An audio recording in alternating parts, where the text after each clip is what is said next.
ॐ प्राणाय स्वाहा ॐ अपानाय स्वाहा ॐ व्यानाय स्वाहा ॐ उदानाय स्वाहा ॐ समानाय स्वाहा ॐ ब्रह्मणे नमः।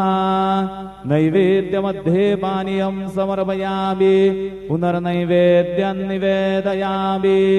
ॐ प्राणाय स्वाहा ॐ अपानाय स्वाहा ॐ व्यानाय स्वाहा ॐ उदानाय स्वाहा ॐ समानाय स्वाहा ॐ ब्रह्मणे नमः।